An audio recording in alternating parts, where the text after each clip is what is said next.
എല്ലാവർക്കും സ്വാഗതം. അലീന പോകുന്നതിൻ്റെ വിഷമമൊക്കെ പറഞ്ഞുകൊണ്ട് നിൽക്കുകയാണ് കേട്ടോ ഗോവർദ്ധനോട്.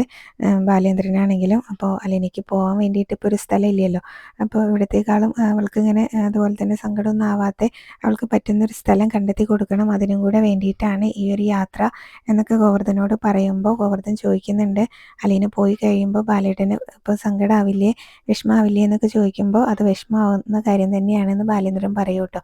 എന്നിട്ട് അവിടെ പോയിട്ട് കസേരയിൽ ഇരുന്നിട്ട് പറയുകയാണ്, അവളിങ്ങനെ ഞാൻ വീണ് പോകേണ്ട പല സന്ദർഭവും ഉണ്ടായിട്ടുണ്ട്. അപ്പോൾ അവളാണ് എന്നെ താങ്ങി നിർത്തിയത്, അതുപോലെ തന്നെ എൻ്റെ മക്കളെ എല്ലാം സംരക്ഷിച്ച് നിർത്തിയതൊക്കെ അവൾ തന്നെയാണ് എന്നൊക്കെ പറയുകയാണ്. അപ്പോൾ അതൊക്കെ പോട്ടെ, എന്തെങ്കിലും ആവട്ടെ എന്ന് പറഞ്ഞിട്ട് പിന്നീട് ഗോവർദ്ധനോട് പറയുന്നുണ്ട്, ഒരു 3 ദിവസത്തെ യാത്രയായിരിക്കും, അതുകൊണ്ട് 3 ദിവസത്തേക്കുള്ള ഡ്രസ്സെല്ലാം കരുതി വേണട്ടോ നീ വരാൻ. ചിലപ്പോൾ നമ്മൾ 2 ദിവസം കൊണ്ട് വന്നു എന്ന് വരാം, എങ്കിലും അത് ബാലേട്ടന് മാത്രമേ അറിയത്തുള്ളൂ എന്ന് പറഞ്ഞ് എന്നാൽ ഞാൻ പോട്ടെ എന്ന് പറഞ്ഞിട്ട് ഗോവർദ്ധൻ അവിടുന്ന് പോകും കേട്ടോ.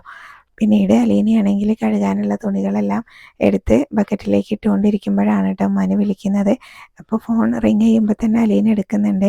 അപ്പോൾ മനു ചോദിക്കുന്നുണ്ട്, ഫ്രീ ആയിട്ടിരിക്കുകയാണോ, പെട്ടെന്ന് തന്നെ ഫോൺ എടുത്തല്ലോ എന്നിങ്ങനെ ചോദിക്കും കേട്ടോ, പറയും. അപ്പോൾ അലീന പറയുന്നുണ്ടായിരുന്നു, ഞാനിവിടെ ഫോണിൻ്റെ അടുത്ത് തന്നെ ഉണ്ടായിരുന്നു, അതാണ് പെട്ടെന്ന് എടുത്തത് എന്ന് പറയും. അപ്പോൾ തിരക്കായിരുന്നോ എന്നിങ്ങനെ ചോദിക്കുകയാണ്. മനു ആണെങ്കിലും തിരക്കായിരുന്നോ എന്ന് ചോദിച്ചാൽ എന്നിങ്ങനെ അലീന പറയാൻ തുടങ്ങുമ്പോഴേക്കും മനു പറയുകയാണ്, എനിക്ക് തിരക്കാണെങ്കിലും അല്ലെങ്കിലും നിന്നോട് കുറച്ച് കാര്യങ്ങൾ സംസാരിക്കാനുണ്ട് എന്ന് പറയും. അപ്പോൾ അലീന ചോദിക്കുകയാണ്, എന്നാൽ പിന്നെ അതങ്ങ് പറഞ്ഞാൽ പോരെ, എന്തിനായിരുന്നു, തിരക്കായിരുന്നോ എന്നൊക്കെ ഇങ്ങനെ ചോദിക്കാൻ പോയത് എന്ന് വയ്ക്കുമ്പോൾ മനു പറയും, അത് ഞാൻ എൻ്റെ മര്യാദയുടെ പുറത്ത് ചോദിച്ചതാണ് എന്നിങ്ങനെ പറയുമ്പോൾ, എന്നാൽ ഞാനും മര്യാദയുടെ പുറത്ത് പറയുകയാണ്, ഞാൻ ബിസി ആയിരുന്നു, എന്നാലും മനുവേട്ടന് പറയാനുള്ള കാര്യങ്ങൾ കേൾക്കാൻ ഞാനങ്ങ് മാറ്റി വെച്ചു എന്നിങ്ങനെ പറയട്ടെ. എന്താ മനുവേട്ട കാര്യം എന്ന് ചോദിക്കുന്നുണ്ട് പിന്നീട് മനുവിനോട് അലീന.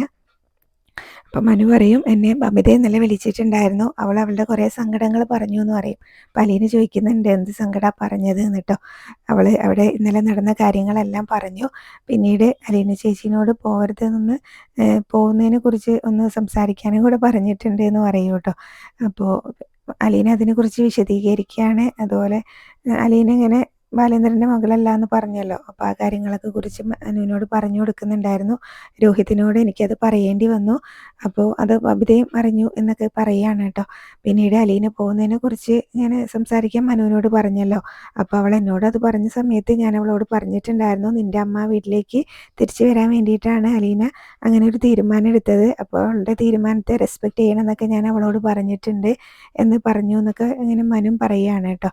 അല്ലെങ്കിലും ഞാനിങ്ങനെ ആദ്യമേ പറഞ്ഞു വെച്ചിരുന്ന കാര്യമാണല്ലോ, അതിനാദ്യമേ അങ്ങനെ പറഞ്ഞു വെച്ചിരിക്കുകയായിരുന്നില്ലേ നീ, ഇനിയിപ്പോൾ ഞാൻ പറഞ്ഞതുകൊണ്ട് നീ നിൻ്റെ തീരുമാനമോ അതൊന്നും മാറ്റാനും പോകുന്നില്ലല്ലോ എന്ന് മനു പറയുമ്പോൾ അലീന പറയുന്നുണ്ടായിരുന്നു, പിന്നെ ഞാൻ എന്താ മനുവേട്ട ചെയ്യുക, മേഡം ഇങ്ങോട്ട് തിരിച്ചു വരണമെങ്കിൽ ഞാൻ ഇവിടുന്ന് പോയേ പറ്റുള്ളൂ, ഞാൻ ഇവിടുന്ന് പോകാമെന്ന് തീരുമാനം എടുത്തെങ്കിലും എനിക്ക് എവിടേക്കാണ് പോവേണ്ടതെന്നൊന്നും അറിയത്തില്ല, അതുകൊണ്ടാണ് ഞാൻ മനുവേട്ടനോടൊരു ജോലി ശരിയാക്കി തരാൻ പറഞ്ഞിട്ടുണ്ടായിരുന്നത്, ഇനി എനിക്ക് ഇങ്ങനെ മാമച്ചായനോടും കൂടി പറഞ്ഞ് വെക്കണം ഒരു ജോലി ശരിയാക്കി തരാൻ എന്നൊക്കെ അലീന പറയുന്നുണ്ടായിരുന്നു കേട്ടോ. അത് കഴിഞ്ഞ് പിന്നീട് വേറെ ഒന്നും പറഞ്ഞിട്ട് കാര്യമില്ലല്ലോ, അപ്പോൾ അതുകൊണ്ട് തന്നെ മനു പിന്നീട് മനുവിനോട് അലീന ചോദിക്കുന്നുണ്ട്, ഞാൻ ഇനി വെച്ചോട്ടെ മനുവേട്ട, അവിടെ അടുക്കളയിൽ ബബിതയും കൃഷ്ണയും ഒറ്റയ്ക്കാണ്, അവരെന്തൊക്കെയാണ് ചെയ്ത് വെച്ചിരിക്കുന്നതെന്നൊന്നും അറിയില്ല, ഞാൻ അങ്ങോട്ടേക്ക് ചെല്ലട്ടെ എന്ന് പറയുമ്പോൾ മനു ചോദിക്കുന്നുണ്ട്, ഈ ഫോൺ എന്താ അടുക്കള വരെ വരത്തില്ലേ എന്ന് ചോദിക്കുമ്പോൾ അത് വരും എന്ന് പറയാണ് കേട്ടോ. എന്നാൽ പിന്നെ ഫോണും കൊണ്ട് അങ്ങോട്ടേക്ക് പോയിക്കോ, എനിക്ക് കുറച്ചും കൂടെ കാര്യങ്ങൾ സംസാരിക്കാനുണ്ട്, അതും കൂടെ കേട്ടിട്ട് അങ്ങ് പോയാൽ മതി എന്ന് മനു പറയുമ്പോൾ അലീന എന്നാൽ ആയിക്കോട്ടെ എന്ന് പറഞ്ഞിട്ട് പിന്നീട് റൂമിൽ നിന്ന് ഇറങ്ങി പോവാണ് കേട്ടോ. പിന്നീട് അലീന ഡൈനിങ് ടേബിളിലേക്ക് ബ്രേക്ക്ഫാസ്റ്റ് എല്ലാം എടുത്ത് വെക്കുകയാണ്. അപ്പോൾ കൃഷ്ണമോളെ കാണുന്നില്ല. അപ്പോൾ ബബിതയോട് ഇങ്ങനെ ചോദിക്കുന്നുണ്ട്, കൃഷ്ണമോളെ എവിടെയാ, അവളെ കാണുന്നില്ലല്ലോ, ഞാൻ വിളിക്കാമെന്ന് അലീന പറയൂ കേട്ടോ. അപ്പോൾ വേണ്ട, ഞാൻ തന്നെ വിളിച്ചോളാം, അവൾക്കിപ്പോൾ ഈയിടെയായിട്ട് ഒരു തവണ വിളിച്ചാലൊക്കെ വരാൻ മടിയാണല്ലോ, ഞാനും കൂടെ അടുക്കളയിൽ കയറി ജോലി ചെയ്യുന്നതുകൊണ്ട് ഇപ്പോൾ മടിച്ചായിട്ടുണ്ട് എന്നൊക്കെ ഇങ്ങനെ ബബിത പറയൂടെ. എന്നിട്ട് ബബിത തന്നെ പോയിട്ട് വിളിക്കും. അപ്പോൾ ബബിത അങ്ങ് പോകാനായിട്ട് തുടങ്ങുന്ന സമയത്ത് കൃഷ്ണമോള് അവിടെ നിന്ന് ഇങ്ങോട്ട് ഓടി വരികയായിരുന്നു കേട്ടോ. അപ്പോൾ രണ്ടും കൂടെ കൂട്ടിയിടിക്കും. എന്നിട്ട് അതിന് രണ്ടും കൂടെ അവിടെ കിടന്നിട്ട് ചെറിയൊരു അടിയൊക്കെ കൂടുന്നുണ്ട് കേട്ടോ. നിനക്ക് എന്താ കാണാൻ മേലെ, മര്യാദയ്ക്ക് നടന്നൂടെ എന്നൊക്കെ ചോദിച്ചിട്ട് ബബിതയാണെങ്കിൽ അങ്ങോട്ട് പറയുമ്പോൾ കൃഷ്ണമോളും തിരിച്ച് നന്നായിട്ട് പറയുന്നുണ്ട്. അപ്പോൾ അലീനയാണെങ്കിൽ എന്നിട്ട് ബബിതയാണെങ്കിലും എന്തോ ചെവി പിടിച്ച് തിരിക്കുക എന്തോ ചെയ്തിട്ടുണ്ട് കേട്ടോ കൃഷ്ണമോളെ. അപ്പോൾ അലീന ചേച്ചി എന്ന് വിളിച്ചുകൊണ്ട് അലീന ചേച്ചിയുടെ അടുത്തേക്ക് ഓടി വരികയാണ് കേട്ടോ കൃഷ്ണമോള്. അപ്പോൾ രണ്ടും കൂടെ ഒന്ന് നിർത്തും, അവൾക്കുള്ളത് ഞാൻ കൊടുത്തോളാം എന്നിങ്ങനെ പറയുന്നുണ്ട് കേട്ടോ അലീന ബബിതേനോട്. എന്നിട്ട് രണ്ടുപേരോടും കൈ കഴുകിയിട്ട് വരാൻ പറയും. അപ്പോഴേക്കും ഈ വഴക്ക് കേട്ടുകൊണ്ട് ബാലേന്ദ്രൻ അങ്ങോട്ട് വരുന്നുണ്ട് കേട്ടോ. എന്താണ് ഇവിടെ ഒരു വഴക്ക്? രണ്ടുപേരും കൂടെ ഒന്ന് നിർത്തും, ഇങ്ങനെ ശബ്ദം ഉണ്ടാക്കാതെ നിൽക്കുക, ഞാനൊരു ഹാർട്ട് പേഷ്യൻ്റ് ആണെന്ന് അറിയത്തില്ലേ? നിങ്ങൾ എന്താണ് സംസാരിക്കുന്നത്? നാട്ടുകാരെ കേൾപ്പിക്കാനാണോ അതോ ഇവിടെ കേൾക്കാനാണോ എന്നൊക്കെ ചോദിച്ചിട്ട് ബാലേന്ദ്രനും പറയുന്നുണ്ട് കേട്ടോ. ഒന്ന് ശബ്ദം ഉണ്ടാക്കാതെ നിൽക്കുക എന്നൊക്കെ ഇങ്ങനെ പറയുകയാണ്. ഞാനൊരു ഹാർട്ട് പേഷ്യൻ്റ് ആണെന്നൊക്കെ അറിയത്തില്ലേ എന്നൊക്കെ പറയുന്നുണ്ട്. അത് കഴിഞ്ഞ് വീണ്ടും രണ്ടും കൂടെ കുറച്ച് സമയം ചെറിയൊരു അടിയൊക്കെ ഉണ്ടാക്കുന്നുണ്ട് കേട്ടോ. അപ്പോഴും ബാലേന്ദ്രൻ പറയുന്നുണ്ട് ഒന്ന് ശബ്ദം ഉണ്ടാക്കാതെ നിൽക്കുന്നു കേട്ടോ. പിന്നീട് എല്ലാവരും ബ്രേക്ക്ഫാസ്റ്റ് കഴിക്കുകയാണ്. ഇരുന്നിട്ട് കഴിക്കുമ്പോഴാണ് ബാലേന്ദ്രൻ പറയുന്നത്, ഞാനൊരു 3 ദിവസത്തെ യാത്ര പോവുകയാണെന്ന് പറയുന്നുണ്ട് കേട്ടോ. അപ്പോൾ എവിടേക്കാ എന്ന് അലീന ചോദിക്കുമ്പോൾ അതൊക്കെ പോയി വന്നിട്ട് പറയാം, നിനക്കും കൂടെ വേണ്ടിയിട്ടാണ്. നീ പോകുന്നതിന് മുന്നേ 2-3 ആൾക്കാരെ കാണാനുണ്ട്, അതിനും കൂടെ വേണ്ടിയിട്ടാണ് ഈ യാത്ര എന്ന് പറയുമ്പോൾ അച്ഛൻ ഒറ്റയ്ക്കാണോ പോകുന്നത് എന്ന് അലീന ചോദിക്കുമ്പോൾ ബാലേന്ദ്രൻ പറയുന്നുണ്ട്, കുറച്ച് ദൂരം ഡ്രൈവ് ചെയ്യാനുണ്ട്, അതുകൊണ്ട് അതിപ്പോഴത്തെ സാഹചര്യത്തിൽ എനിക്ക് ഒറ്റയ്ക്ക് സാധിക്കില്ല, അതുകൊണ്ട് ഗോവർദ്ധനും കൂടെ എൻ്റെ കൂടെ വരുന്നുണ്ട് എന്ന് പറയൂ കേട്ടോ. അപ്പോൾ ഇതൊക്കെ സംസാരിച്ച് കഴിഞ്ഞിട്ടാണ് അലീന പിന്നീട് ചോദിക്കുന്നത്, അച്ഛൻ ഏതായാലും പോവല്ലേ എന്നാൽ ഞാൻ ഇവരെയും കൂട്ടിയിട്ട് രേവതിക്കുട്ടിയുടെ അടുത്തേക്ക് പോയിക്കോട്ടെ എന്ന് ചോദിക്കും കേട്ടോ. അതെന്തിനാണ് ഇപ്പം അങ്ങോട്ടേക്ക് പോകുന്നത് എന്ന് ബാലേന്ദ്രൻ ചോദിക്കുമ്പോൾ, അത് ഞാൻ അസുഖമായിട്ടിരുന്ന സമയത്ത് രേവതിക്കുട്ടി ഇങ്ങോട്ടേക്ക് വരാനിരുന്നതായിരുന്നു, ഞാനാണ് അവളോട് ഇങ്ങോട്ടേക്ക് വരണ്ട, അസുഖം മാറിയിട്ട് അങ്ങോട്ടേക്ക് വരാമെന്ന് പറഞ്ഞത് എന്ന് പറയും കേട്ടോ. അപ്പോൾ ഇവരെ കൂട്ടണം എന്ന് അത്ര നിർബന്ധം, അവരെ കൊണ്ടുപോകണ്ട, അപ്പോൾ രേവതിക്കുട്ടിക്ക് കൊടുക്കുന്നതിൻ്റെ സ്നേഹത്തിൻ്റെ ഒരു പങ്ക് നിനക്കും കൂടെ തരുന്നുണ്ടെന്ന് വിചാരിച്ചിട്ട് നമ്മളത് മിസ്യൂസ് ചെയ്യാൻ പാടില്ലല്ലോ എന്നൊക്കെ ഇങ്ങനെ പറയുന്നുണ്ട്. അപ്പോൾ ഇവരും കൂടെ കൊണ്ടുപോയി അവരെ ബുദ്ധിമുട്ടിക്കരുത് എന്നാണ് കേട്ടോ ബാലേന്ദ്രൻ പറയുന്നത്. അപ്പോൾ അലീന പറയുന്നുണ്ട്, അവർക്കൊരു ബുദ്ധിമുട്ടൊന്നും ആവത്തില്ല, ഇനിയിപ്പോൾ ഞാൻ രേവതിക്കുട്ടിനോട് വിളിച്ച് ചോദിച്ചിട്ടേ പോകത്തുള്ളൂ അച്ഛാ എന്ന് പറയുമ്പോൾ, ഓ രേവതിക്കുട്ടി ആരോടാ ചോദിക്കുന്നത്? രേവതിക്കുട്ടീനോടല്ലേ, അവൾ കേട്ട പാതി കേൾക്കാത്ത പാതി അവരെയും കൂട്ടിയിട്ട് വരാനേ പറയത്തുള്ളൂ എന്നിങ്ങനെ പറയും കേട്ടോ. അപ്പോൾ അലീന ബാലേന്ദ്രനോട് പറയുന്നുണ്ടായിരുന്നു, അല്ല അച്ഛാ ഞാനിങ്ങനെ മാമച്ചനങ്ങളിനോടും ആൻറ്റീനോടും ചോദിച്ചിട്ടേ പോകത്തുള്ളൂ എന്ന് പറയുമ്പോൾ ബാലേന്ദ്രൻ പറയാണ്, അതാണ് ഞാൻ നേരത്തെ പറഞ്ഞത്, അവർ നിന്നോട് കാണിക്കുന്ന സ്നേഹം നീ മിസ്യൂസ് ചെയ്യരുത് എന്നുള്ളത്, വെറുതെ എന്തിനാ അവരെ ബുദ്ധിമുട്ടിക്കുന്നത് എന്ന് പറയുമ്പോൾ എന്നിട്ട് അലീനയോട് ചോദിക്കുന്നുണ്ട്, ഇത് നേരത്തെ പ്ലാൻ ചെയ്തതാണോ എന്ന്. അല്ല, ഇതിപ്പോൾ അച്ഛൻ യാത്ര പോവാണെന്ന് പറഞ്ഞപ്പോൾ ഞാൻ പറഞ്ഞു എന്നേ ഉള്ളൂ എന്ന് അലീന പറയുകയാണ് കേട്ടോ. അപ്പോൾ ബാലേന്ദ്രന് ഇഷ്ടമല്ല എന്നുള്ള കാര്യം അലീനയ്ക്ക് മനസ്സിലായതുകൊണ്ട് തന്നെ എന്നാൽ ഞാൻ പോകുന്നില്ല എന്നിങ്ങനെ അലീന പറയേ. അപ്പോൾ നീ വേണമെങ്കിൽ ഒറ്റയ്ക്ക് പോയിക്കോ എന്ന് ബാലേന്ദ്രൻ പറയുമ്പോൾ അപ്പോഴും അലീന പോകുന്നില്ല എന്നാട്ടോ പറയുന്നത്. പിന്നീട് രോഹിത് പറയുന്നുണ്ടായിരുന്നു, അന്ന് ഞാനിങ്ങനെ ലോക്കപ്പിൽ ജയിലിൽ കിടന്ന സമയത്തൊക്കെ അവരല്ലേ എന്നെ ഇറക്കാൻ വേണ്ടി ഇങ്ങനെ സഹായിച്ചത്. പിന്നീട് അത് മാത്രമല്ല, കൃഷ്ണമോള് പറയുന്നുണ്ടായിരുന്നു, അലീന ചേച്ചീനെ പോലീസ് പിടിച്ചുകൊണ്ട് പോയപ്പോഴും രോഹിയേട്ടന് വേണ്ടി അച്ഛൻ അവരോട് ചെന്ന് സംസാരിച്ചപ്പോഴൊക്കെ അവർ സഹായിച്ചില്ലേന്ന്. അപ്പോൾ ബാലേന്ദ്രൻ ചോദിക്കുന്നുണ്ട്, ഇതിപ്പോൾ ഞാൻ പ്രതിയായല്ലോ, നിങ്ങളെല്ലാം വാദിഭാഗത്തായല്ലോ എന്നിങ്ങനെ പറയുകയാണ് കേട്ടോ.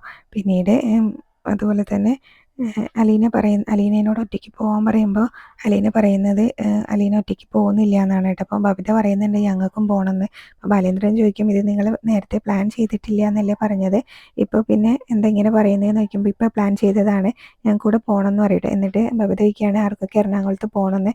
അപ്പോൾ ബബിതയും കൃഷ്ണമോളും രോഹിത്തും കൈപ്പൊക്കൂട്ടോ. അലീന കൈ പൊക്കാതിരിക്കുമ്പോൾ ബാലേന്ദ്രൻ ആ കൈ അങ്ങ് പൊക്കി പിടിച്ചിട്ട്, എന്നാൽ പിന്നെ നീയും കൂടെ അങ്ങ് പൊക്കിക്കോ, എല്ലാവരോടും പോകാനായിട്ട് സമ്മതം കൊടുക്കുന്നുണ്ട്. അപ്പോൾ എല്ലാവർക്കും സന്തോഷമാവും. പിന്നീട് എല്ലാവരും സന്തോഷത്തോടെ ഇരുന്ന് ബ്രേക്ക്ഫാസ്റ്റ് കഴിക്കുകയാണ് കേട്ടോ. അത് കഴിഞ്ഞ് വൈജയന്തി കൈയൊക്കെ കഴുകി വന്ന് ഡൈനിങ് ടേബിളിൽ അവിടെ ഇരുന്ന കാസറോളെല്ലാം തുറന്നു നോക്കുന്നുണ്ട്. അപ്പോൾ അതിലൊന്നും ഇല്ല കേട്ടോ. അപ്പോഴാണ് മനു താഴേക്ക് ഇറങ്ങി വരുന്നത്. അപ്പോൾ വൈജയന്തി ചോദിക്കുന്നുണ്ട്, മനു നീ എവിടെ പോവാന്ന് ചോദിക്കട്ടോ. അപ്പോൾ മനു പുറത്തേക്ക് പോവാണെന്ന് പറയും. അപ്പോൾ നീ ബ്രേക്ക്ഫാസ്റ്റ് കഴിച്ചു എന്ന് ചോദിക്കുമ്പോൾ ഇല്ല കഴിച്ചില്ല, കഴിക്കാൻ വേണ്ടിയിട്ട് വന്നതാണെന്ന് പറയുമ്പോൾ വൈജയന്തി പറയും, ഇവിടെ ഒന്നും കാണാനില്ല, കമലേട്ടത്തിനെയും കാണാനില്ല എന്ന് പറയും. അപ്പോൾ വൈജയന്തി കൈ കഴുകുന്നതിന് വന്നിരിക്കുന്നതിന് മുന്നേ കമലേട്ടത്തിന്ന് 2 തവണ വിളിക്കുന്നുണ്ട് കേട്ടോ. പക്ഷേ ഒരു അനക്കൊന്നുമില്ല. അപ്പോൾ അടുക്കളയിൽ കാണും, അല്ലാതെ അമ്മ ഇവിടെ പോകാനാന്ന് പറഞ്ഞാൽ മനു അടുക്കളയിൽ പോയി നോക്കും. അപ്പോൾ അടുക്കളയിലും കാണാനില്ല കേട്ടോ. അപ്പോൾ ഇവിടെ ഒന്നും ഉണ്ടാക്കിയിട്ടില്ല എന്ന് പറയുമ്പോൾ ചിലപ്പോൾ ഫ്രിഡ്ജിൽ കാണും, അത് ചൂടാക്കാനുള്ള പരിപാടി ആയിരിക്കും എന്ന് പറയുമ്പോൾ എന്നാൽ അത് നോക്കാൻ പറയും വൈജയന്തി. അപ്പോൾ മനു പോയിട്ട് ഫ്രിഡ്ജ് തുറന്ന് നോക്കും കേട്ടോ. അപ്പോൾ അതിലും ഒന്നുമില്ല. മനു നോക്കിയിട്ട് പറയുന്നുണ്ട് ഇവിടെ ഒന്നുമില്ല ആൻറ്റി എന്ന് പറയൂ കേട്ടോ. അപ്പോൾ പിന്നീട് മനുവിനോടാണെങ്കിലും അങ്ങനെ ചോദിക്കുന്നുണ്ടായിരുന്നു.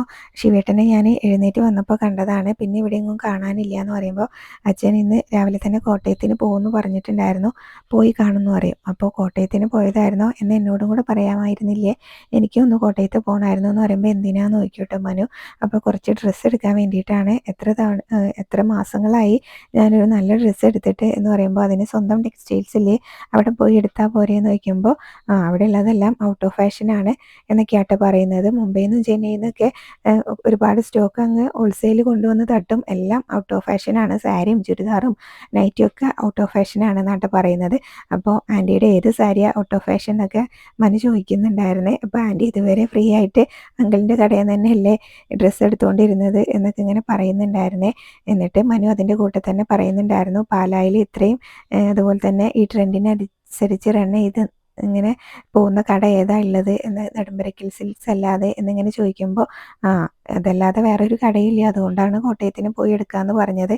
ഇനിയിപ്പോൾ അതുപോലെ തന്നെ മനു ചോദിക്കുന്നുണ്ട്, ഇതുവരെ അങ്കിളിൻ്റെ കടയിൽ നിന്ന് ഫ്രീ ആയിട്ടല്ലേ ആൻറ്റി ഡ്രസ്സ് എടുത്തുകൊണ്ടിരുന്നത് എന്നൊക്കെ ഇങ്ങനെ ചോദിക്കുന്നുണ്ട് കേട്ടോ. അപ്പോഴാണ് പറയുന്നത്, ഇനി എനിക്ക് നെടുമ്പരക്കിലെ ഒരു ഔദാര്യം വേണ്ട, ഞാനും ബാലേന്ദ്രനായിട്ട് ഒരു ബന്ധമില്ല എന്നാട്ടോ പറയുന്നത്. നെടുമ്പരക്കിലായിട്ട് ഒരു ബന്ധമില്ല എന്ന് പറയുമ്പോൾ ആൻറ്റിയുടെ മക്കൾ അവിടെ ഉണ്ടല്ലോ, അവരെ ഉപേക്ഷിച്ചോ എന്ന് ചോദിക്കും മനു. അപ്പോൾ പറയുന്നുണ്ട്, ഞാനല്ല അവരെ ഉപേക്ഷിച്ചത്, അവരെന്നെയാണ് ഉപേക്ഷിച്ചത്, അവർക്കിപ്പോൾ ഒരു രണ്ടാനമ്മേനെ കിട്ടിയിട്ടുണ്ടല്ലോ, അവരങ്ങനെ അങ്ങ് പോട്ടെ എന്ന് പറയും കേട്ടോ. അപ്പോൾ മനു ആണെങ്കിലും വൈജയന്തിനോട് പറയുന്നുണ്ടായിരുന്നു, ആൻറ്റി ഇങ്ങനെയൊന്നും സംസാരിക്കില്ലേ എന്ന് പറയുന്നുണ്ട്. അത് വൈജയന്തിക്ക് അങ്ങ് ഇഷ്ടപ്പെട്ടില്ല കേട്ടോ.